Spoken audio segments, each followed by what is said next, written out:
Hello and welcome to episode 5 of HorrorHouse, the new horror podcast for all you horror lovers out there. Today I have another guest with me, a very good friend of mine and all-round movie geek, Mr. Billy Pollihan. Yes, and you actually got my last name right, so this is gonna be pretty fun. Do many people not get your name right? Not my last name, no. Oh, well, It's not as easy as Morgan Robinson. no, well, that's quite handy. Yes, as our very lovely guest just told us, I am Morgan Robinson, your host as usual, and this episode is going to be all about Hammer Horror. Of course, Britain's finest export in film history. This topic was chosen by Billy, a very great choice, I must say. But because we have a guest on, I'm going to start doing a new thing with every guest. And Billy, I'm going to dedicate a bit of time for you to tell us what your favourite horror film is of all of them. That's a very good question. I'm always usually stumped because whenever people say, "Oh, what's your favorite film of all time?" I really don't have an answer. No, I'm the But I same. actually do have an answer for a favorite horror film of all time, Go on. and it's an old film, but Yeah. it's directed by Robert Wise, and it's called The Haunting. Excellent. I love The Haunting.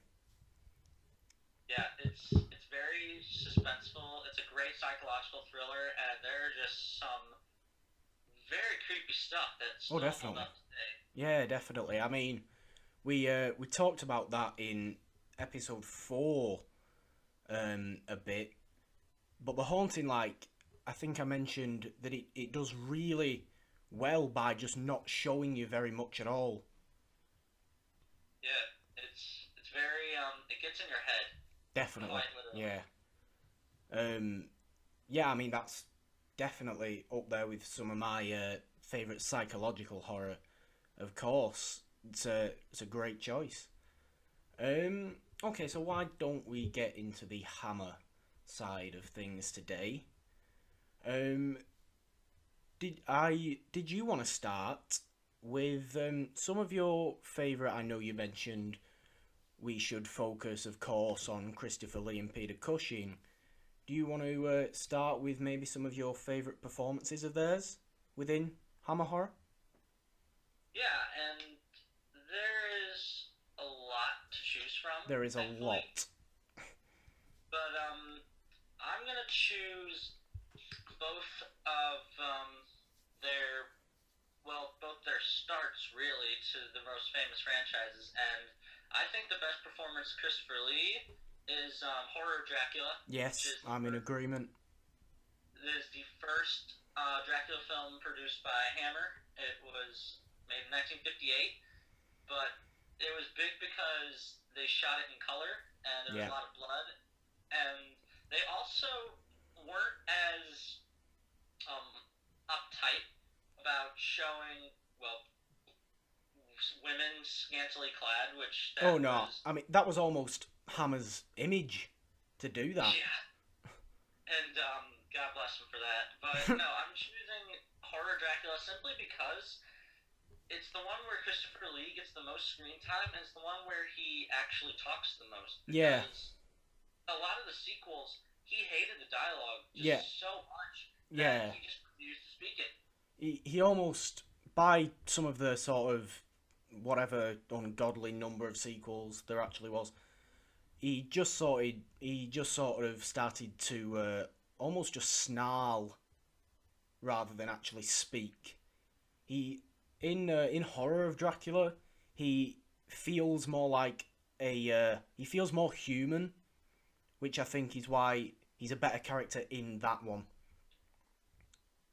Yeah, and also Peter Cushing, I'm gonna say that's also his best performance, even though the Frankenstein films are where he really shines. Yeah, I go with Curse of Frankenstein for Peter Cushing's best.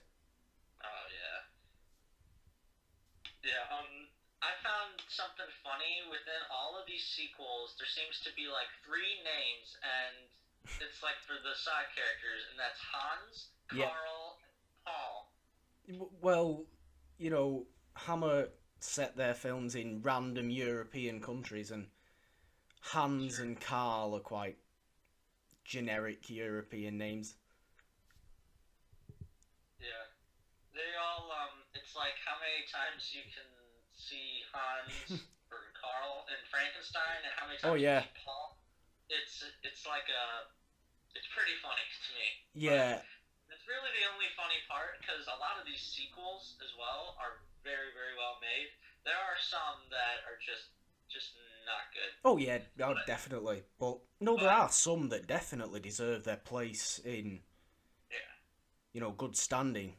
Um, Another one for Cushing I had was Hound of the Baskervilles, Really? 1959, where he played Sherlock Holmes, a role which he reprised in a BBC drama about 5 years later. But I thought he was great as Sherlock. He's just got that voice, and I don't really usually see him as a hero. He's always usually been cast as the villain because he has the high cheekbones and Yeah. just the stature of somebody who's in charge. But I might have to check that out now. Oh yeah, I did not know that he played Sherlock Holmes. I oh usually yeah, think of definitely. like Basil Rathbone as Yes. Sherlock, typically, from the um, Universal or no, I'm thinking of another Frankenstein film with Karloff. Basil Rathbone in it, which Oh, is with it's Basil an Rathbone. amazing film, but it's just I usually think of him when I think of Sherlock Holmes, but I Yeah. gotta give it a watch now. Oh yeah, no, I think Cushing brings a great spin on that character. I mean, it's been, Sherlock's been done so many times, but yeah, I like Cushing as Sherlock, definitely. I mean, Hound of the Baskervilles isn't maybe as much of a horror or all out horror as something like Horror of Dracula or anything like that, but it's creepy enough and it's definitely mysterious enough. Yeah, it's a great story just in the Sherlock Holmes canon, and it's one of the most famous stories as well. Oh yeah. Okay, that's a nice start to the episode, I think. But how about we move on and talk a bit about one of the directors that directed so much for Hammer and really shaped British horror at this time, and that is Terence Fisher. And Yes, I knew Terence Fisher would yeah, be up here. he has to be mentioned, doesn't he? Oh yeah, he's the one that he started a lot of it, and he's done some of the best ones. Yeah.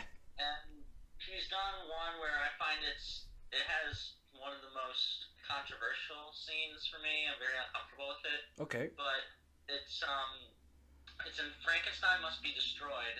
Right. It's just the random rape scene with Victor and the girl Anna. And the thing was that Peter Cushing, Vanessa Carlson, who played Anna, and Mhm. Terence Fisher, they all hated it. They all hated this idea, but they were pressured by an executive at Hammer Yeah. in order to appeal to American audiences, which that's just I'm like, Do Americans enjoy rape, Billy? Is that what you're telling me? no, Americans do not enjoy rape. I don't know what mentality they had in the 70s, or no, 60s. 69, but it's not that. There must be some sick. The 60s was a very, very different time. Yeah, But it's I haven't got past that. yeah. I mean, aside from, stuff like that, I guess why many people still love these films is that sort of it just encapsulates the 60s. And I don't know how it manages to do that while being set, maybe a century before. But yet they feel so 60s, most of them. Oh yeah,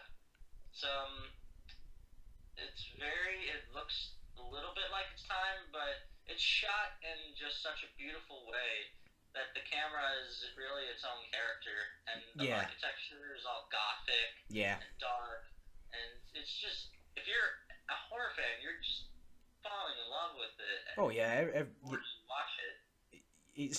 It's not difficult to fall in love with something like this, and of course we have all those camera decisions and set decisions. Mostly to we have Terence Fisher to thank for most of that, really, and that's why he, for me, is one of the great British directors. Me being obviously from England, I look to always see the positive things in British film, even though there isn't a great deal compared to obviously you guys. But Terence Fisher, for me, is easily one of the best British directors. Yeah, I agree. And there's a lot of good British horror film as well, especially in the 70s. Oh yeah, That was where there was a big boom. I know you talked about this before, but yeah, man, I was just very intrigued, and they were very ambitious with what they were doing because this had really never been done before. And it's, of course, there are ways to put a little bit of a spin on it now, not too much, like modern directors like James Wan yeah, or Scott Derrickson, who did Sinister. yeah, Those guys, I'm like, yeah, those guys are amazing. If they keep doing what they're doing, especially James Wan, yeah. he's gonna become a legend. Oh yeah, I just definitely. saw Lights Out, and he produced it, Right. and it's very good. Good. You're I'm like glad something. we don't get it till August 19th. I don't think here, Oh, but I'm definitely looking forward to that. And yeah, yeah, of course, if anyone listening does want to go and see more of what was said about modern directors and their comparison to some of the legends, and if they will go down in history, go and check out episode 2, where that was the discussion point.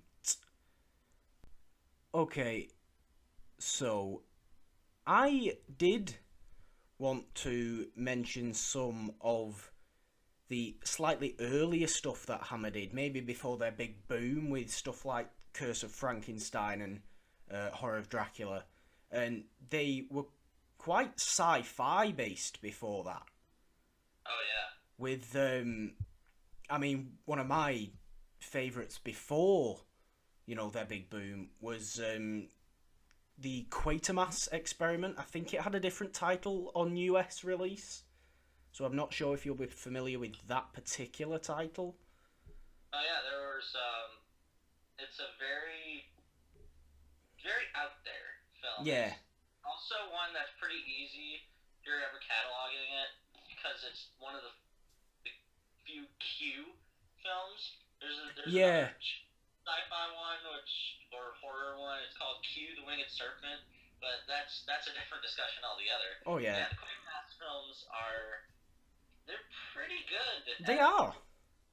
they have Reginald Tate, who is Professor Quatermass, and Yep.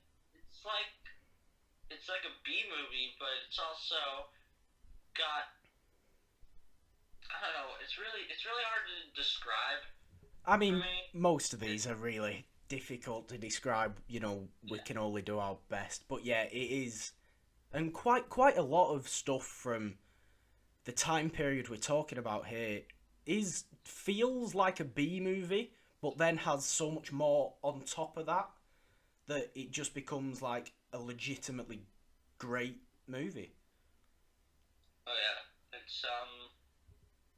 it's very sci-fi, and it's also it's a serial, really. Just Yeah, I love just like film serials back in the day, and what was amazing was they really had it for every type of meat, or every type of genre that you can really think of. They did that, and they yeah, played it before the movie, So it's a very smart way to get people to watch the movie, even if the movie was bad, which I feel like they could totally just do that today, and they would make a lot more money.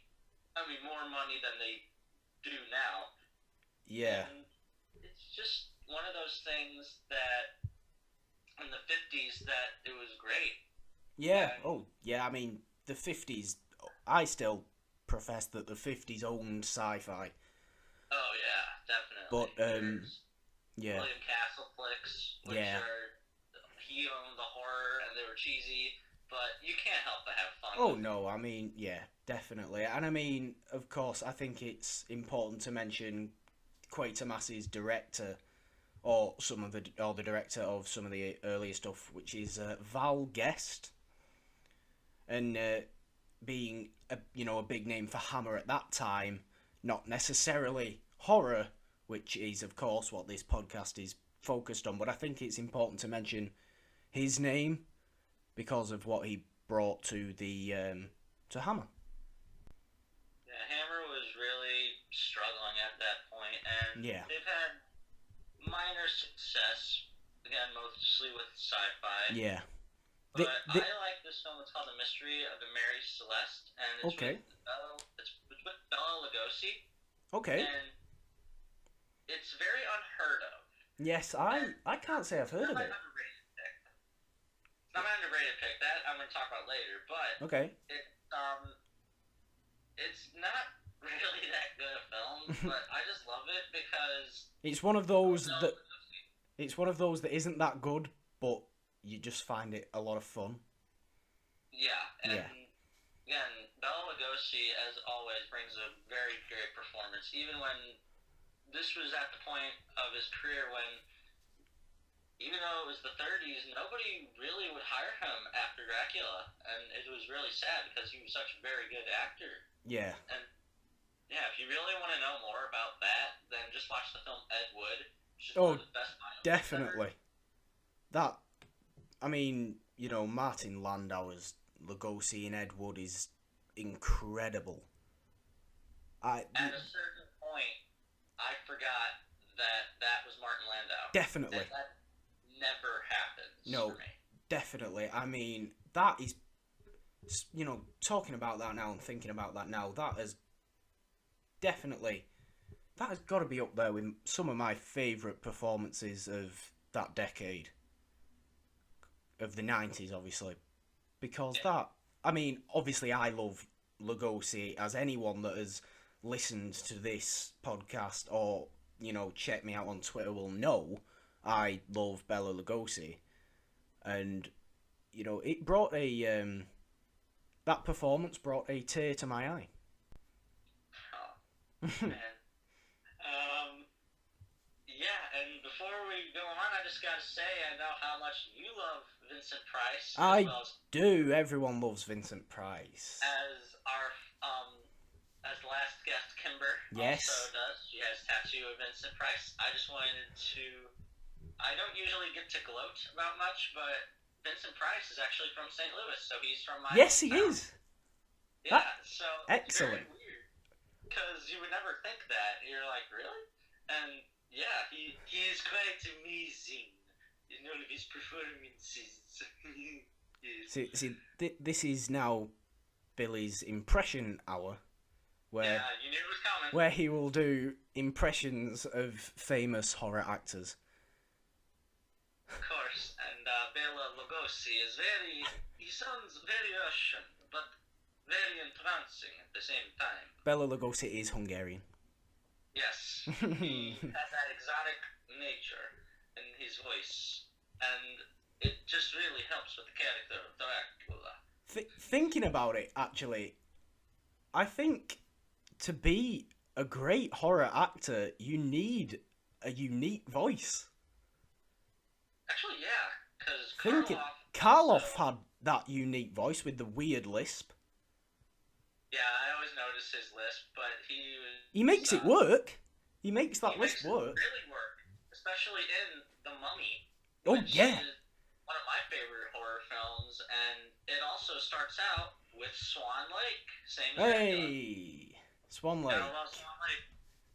Of course, that is the intro music for this particular podcast. Yeah.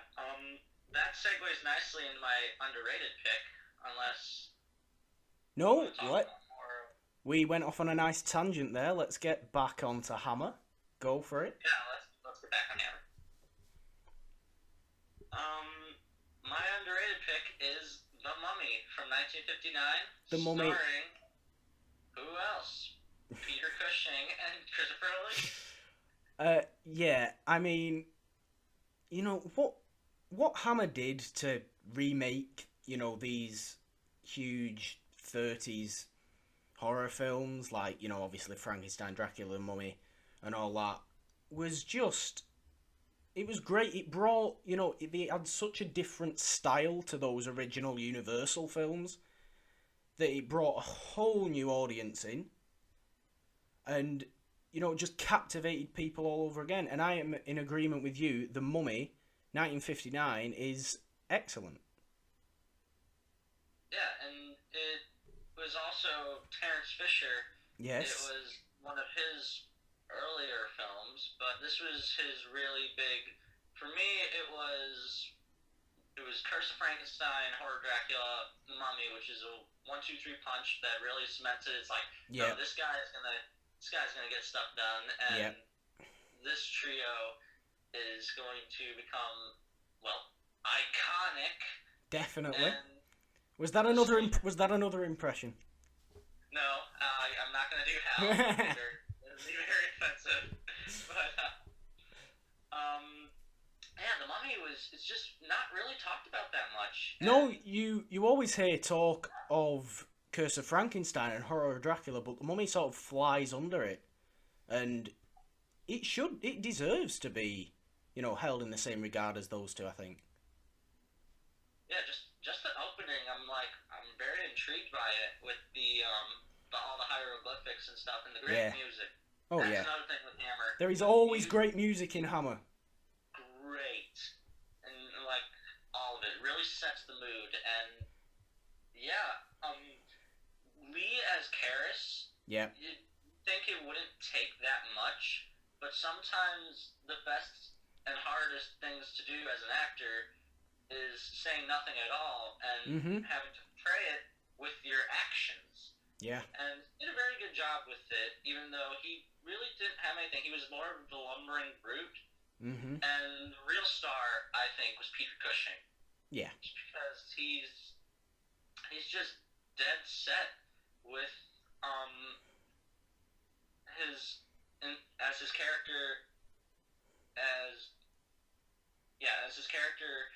He's with his father and uncle, and they're just searching for actually a different mummy, but then something goes horribly wrong, of course. As it always does. And they bring back Karis, that's the regular mummy for the Universal films, even though the original one had Imhotep. Yeah. And that was what they used for the remake in the 90s, which that's a fun film and great adventure film. Oh, but not really a horror film. No, not a horror film at all. It has elements of horror sometimes with some of the kills, but it's mostly fun. Mostly a fun action adventure. Yeah. And there's just it's different enough to be separated from the 31 Mummy, where Imhotep is unwrapped and speaks for most of the film. Yeah, I mean, you compare. I could go on for another hour about. Oh, I mean, we could go on for another hour about. We could go on for another hour on this topic easily, but I mean, you compare the performances of people like Lee to Karloff and Lugosi back in the 30s, and they're so different but equally as great, and it's a testament to Lee being such a phenomenal actor that he was, that he can look at these characters and just think, yeah, I'm gonna do my own thing, but of course, people love that as well.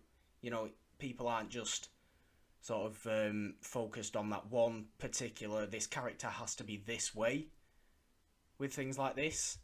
And that's why I think those remakes really cemented Hammer as the top dogs of horror at that time.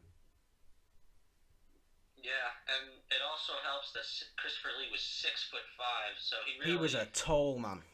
He towered over everybody, and just his life was something that I am shocked, but also very, very intrigued by, because he had an amazing... He had an incredible life and career.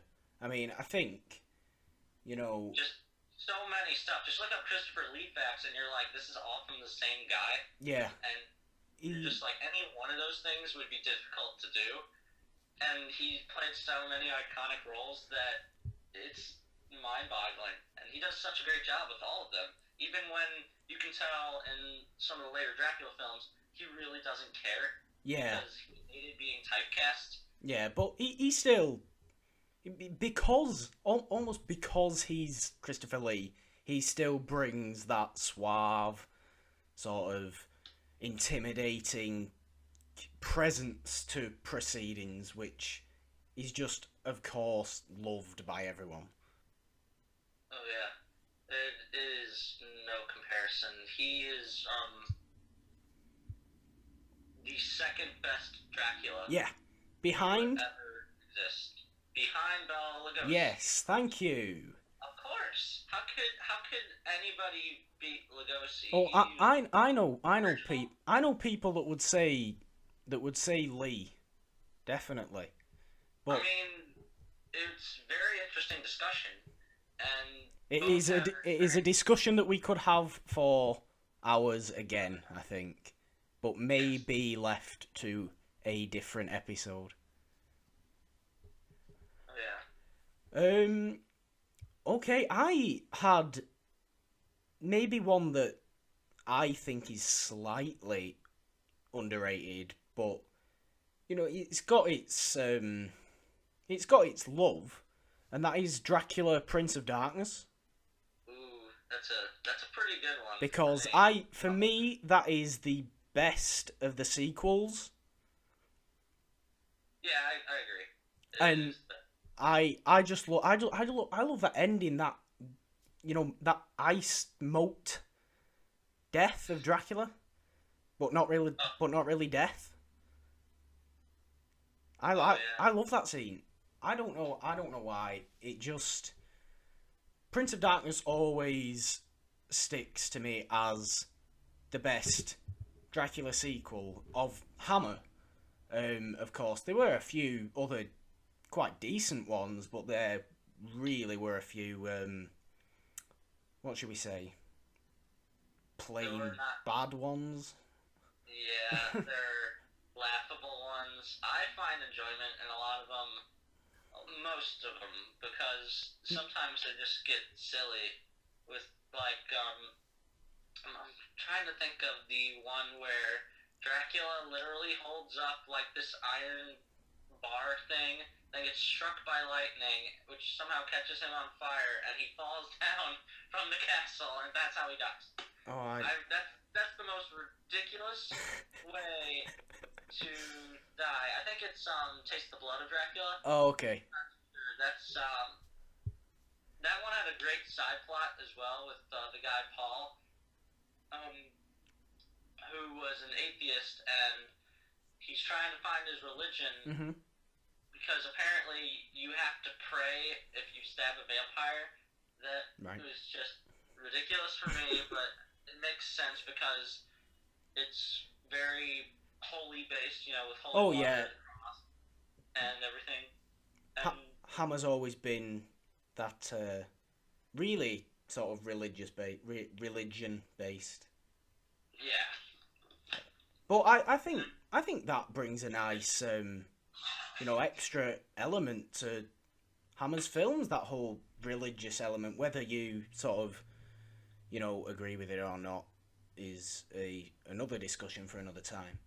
But, you know, it deserves, that religion deserves its place in, horror history, because without it, without religion, we wouldn't have any horror film, really. No, Certainly we not some of the wouldn't. best. But I mean, this isn't. And there are some funny moments when like Dracula takes out the stake from him and then he just throws it right back. And I think that's the Scars Dracula. And Right. of course, it's another man named Paul. And it's just going through the motions at points. And they didn't have Terrence Fisher really directing No. them at this point, unfortunately, because a big part of why those films worked is, well, Terrence Fisher. But you had like some great cast, and like some of them, you had Michael Gaugh, who was Alfred in the original Batman films. Patrick Troughton, who was the second Doctor from Doctor Who, also a big Doctor Who fan. And Michael Gwynn, just for me, steals the show. And Michael Gwynn, wherever. he was, what was Michael? He was in Revenge of Frankenstein and Scars of Dracula, and he was the priest who's like trying to go after Dracula. Yeah. And yeah, the dude's just very, very unique for me, at least. I don't know. Well, he was one of the highlights of the film. Oh yeah, I mean, those later hammers. I say hammers as though we're talking about like hammer and nails, but no. Those later Hammer films, they definitely do have their moments, and some performances in them are worth talking about because, they stand out above all the sort of generally poor quality stuff that they were doing in their, later years in the, the mid-70s and all that. Worst one is Dracula AD 1972. I agree with that. It's so boring. And what the really sad part was, that was like the first time they got Peter Cushing as Van Helsing. Yeah. Which is since one like of the big reasons why Horror Dracula worked was because of the was it the first battles with Dracula and Van Helsing. Yeah, was it the first time since Horror of Dracula, or I think so, that Cushing and Lee were back in those roles, or did they do one after that? Also sees the return of Peter Cushing as Van Helsing for the first time since that was since The Brides of Dracula. Since The Brides of Dracula. I really don't count that one because it didn't have Christopher Lee as Dracula. But well, that's an okay film. It's been a while since Peter Cushing was Van Helsing. Oh yeah, that's like 12 years. That's like 12 years between Brides of Dracula and AD 72, I think. Although that one did have Terrence Fisher. Yes, which of course is just great. Yeah, he makes any film. Oh yeah. Look. I did want to talk about a little trilogy, as it's known, that Hammer produced in the early to mid 70s, known as the Karnstein or the Karnstein trilogy. Are you familiar with that? It's where Sounds familiar. It had very sort of large focus on lesbian vampires.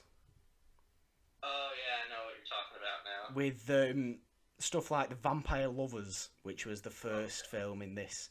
And that, I think, is one of Hammer's most underrated. Because I love The Vampire Lovers. I think it's great. And not for the obvious, not for the obvious, no, not for that. Not for that at all. But, yeah, I think it's really interesting that, in these ones, they decided to make the women the villains rather than the usual, damsel. Which I think was it. it also has, not in the lead role, but it has Peter Oh, Cushing. it does have Peter Cushing in it, as, so many of them do. And it's just great to see him, whenever you see Peter Cushing in, sort of like in a, under the radar, random Hammer film, it always brings a smile, because it's a sense of familiarity. Yeah, he's very, once you see him, you cannot unsee him, and you know immediately who he is Oh, whenever yeah. he's in any film. Which is why whenever I watch Star Wars, I always remember General Tarkin, or yeah, Grand Moff Tarkin.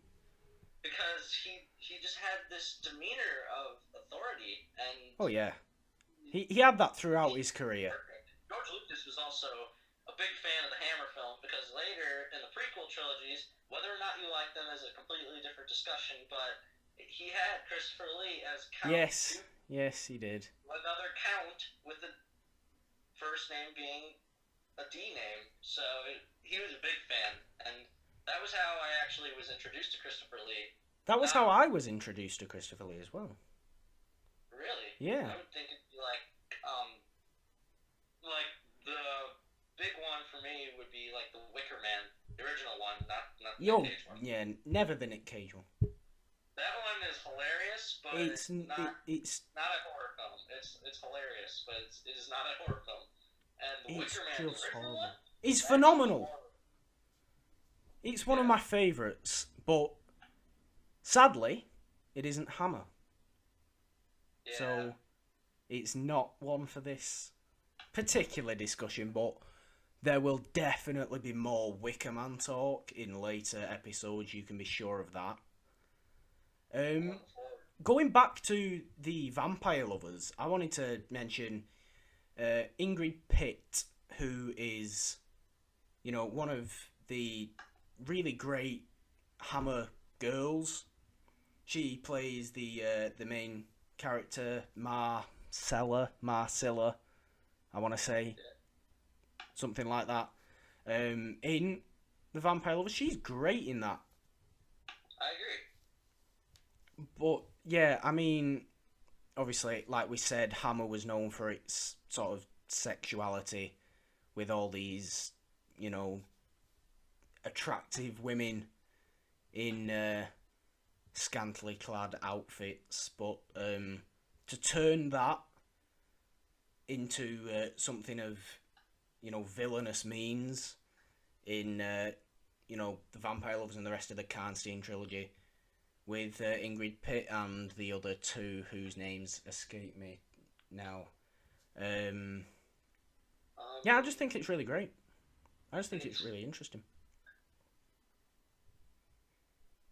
Oh yeah, it is very ambitious at the time because nobody really did that. It was sort of taboo. Oh, incredibly ambitious. Yeah. Oh yeah. It also has the director. He later directed a lot of the later Hammer films. His name is Roy Ward Baker. Yeah. He does a good job. Of course, not as great as Fisher, but he does a pretty good job with what he's given. Oh yeah. And I think he does a really good job in Vampire Lovers. Oh yeah. Kate O'Mara is a highlight. She was the governess, and yes. She was a Hammer girl. Yeah. I guess that's what we're calling them now. Well. But yeah, it was very good. There's also just one actor that we haven't mentioned that should, and Go for he's it. been in a lot of Hammer films, and that's Ralph Bates. Yes. This guy is incredible. Yes, he is in a lot of them. I think he was in, he replaced him in one of the Frankenstein. He replaced Cushing in one of the Frankensteins. Oh. It was a horror Frankenstein. Yes, it was. It was just a tongue-in-cheek remake of Curse, but it was alright. I mean, Bates does a pretty good job in it, and the monster is definitely a highlight, but it wasn't one that I took seriously. It's just one that I was like, alright, so they're bringing it back. No, yeah, I mean, like we keep saying, when they sort of go on and on into silly number sequels, it's less and less easy to take them seriously because they get incredibly cheesy, and not the good type of cheesy. Mostly the monsters. A lot Yeah. of them get really stupid. Yeah. Like Frankenstein and the Monster from Hell. Unfortunately, it was the last film that Terrence Fisher ever directed as Yeah. well. That's such a cheesy film, but I mean, I love it because of just the monster. He looks like a big gorilla, and he was David Prowse, who was... Was it David Prowse? Yeah, David Prowse. He was Right. the creature, and he would later be the guy in the black suit. He would... Just the guy in the black suit. Yeah, for Yeah. Darth Vader. For He wasn't the voice, though, because... No. Heard the audio of... Yes, I have. I have heard that original audio of David so Prowse as Darth funny. Vader, and it is the worst thing. It's like, really? He's just this guy from... He's from I think he's from Bristol. Bristol. Yeah, that's... Yeah, he has that weird West Country accent. Start tearing the ship apart piece by piece until you found the passengers. I want them alive. And it's like, what the hell? And there's another impression from Yeah. our guest. We're hearing a lot of that.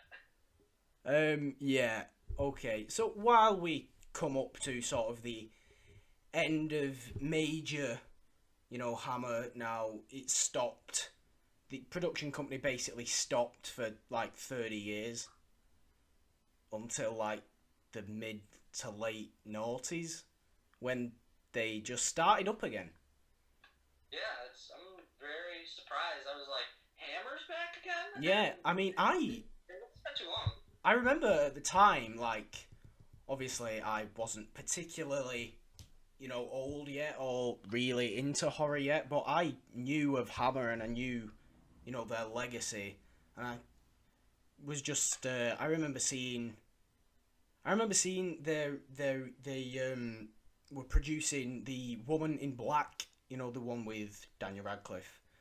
Oh yeah, it's a big good film. I was just like, Hammer, I recognise that, but it's not from now. It's from years ago.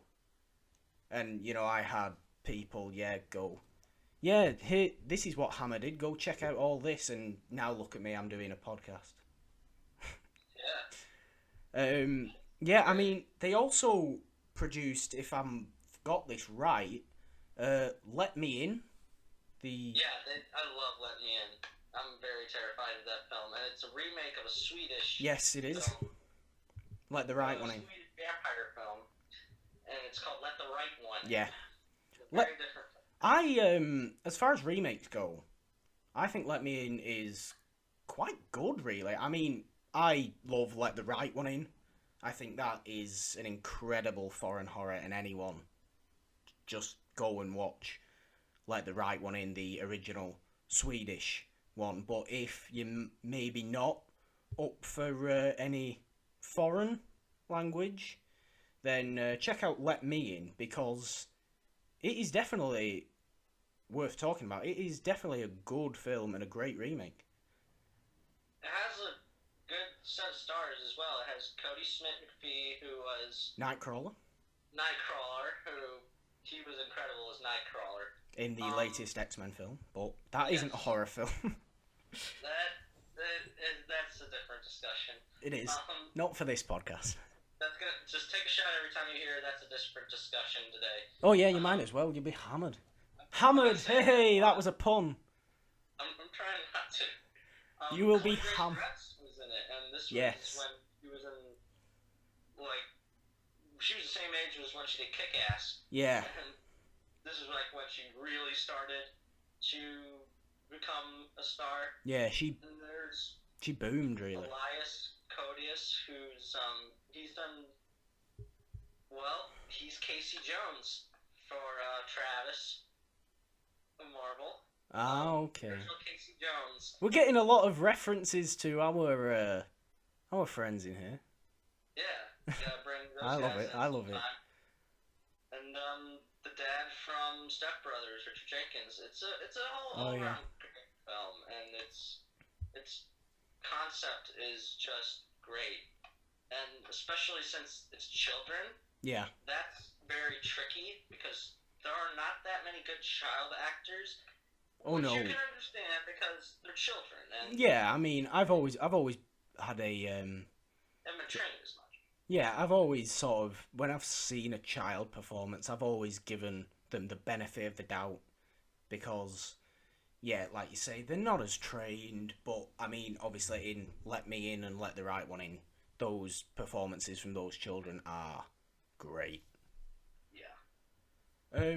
Okay, that looks like I have wrapped up all I wanted to say. Billy, did you have anything else you wanted to add towards the end?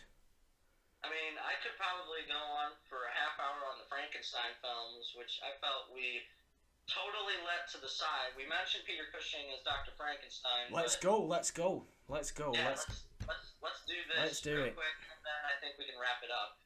But I don't like his aliases. A lot of the times, there was one of them. I'm currently looking up right now. Oh yeah, It's in The Revenge of Frankenstein, Right. where he goes by Dr. Stein and Dr. Frank, and that's just horrible. Yeah, you don't need You don't that. do that with your name. You don't do that with your name. And just the character, really, that's the main focus of what I want to talk about, Victor Frankenstein. Yeah. Because I have Frankenstein on my mind, because last night I saw Young Frankenstein musical, and Okay. that's a great musical. Yep. Yeah, it was very good. That was why I was late today. Oh, For okay. some podcast. It was up very late, and yeah, Victor Frankenstein in the novels is like very. You can understand where he's coming from. You can understand his perspective. Yeah. And all he wanted to do was just create life and bring something new to science, which is what all he ever wanted to do, and he was brilliant. Yeah. With it. Oh yeah.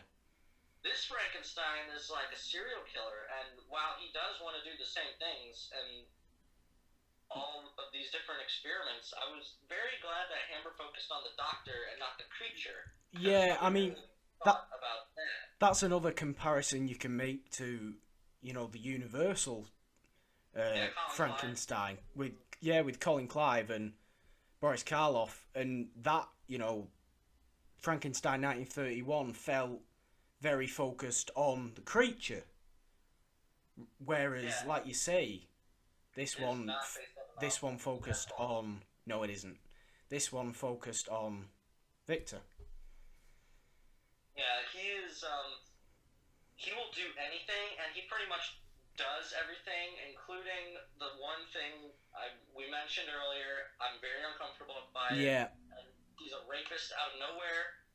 Like, he's a murderer, but you understand why he does that. He's doing it for the brain. Yeah. Although the guy lands on his head, which that would most certainly do damage to the brain if it just cracks like an eggshell.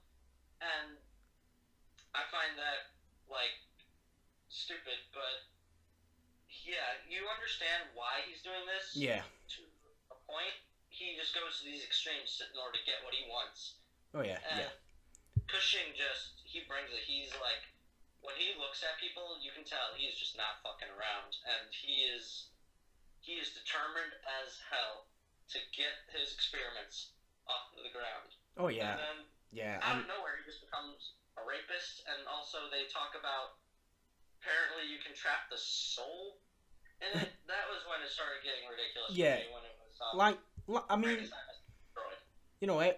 pretty much every Hammer franchise gets ridiculous towards the end, and anyone listening to this might think that this is more of a Wise Hammer ridiculous episode, but this isn't. Never. This is a celebration of Hammer's importance and greatness within the genre, because they produce some of the best horror films in history.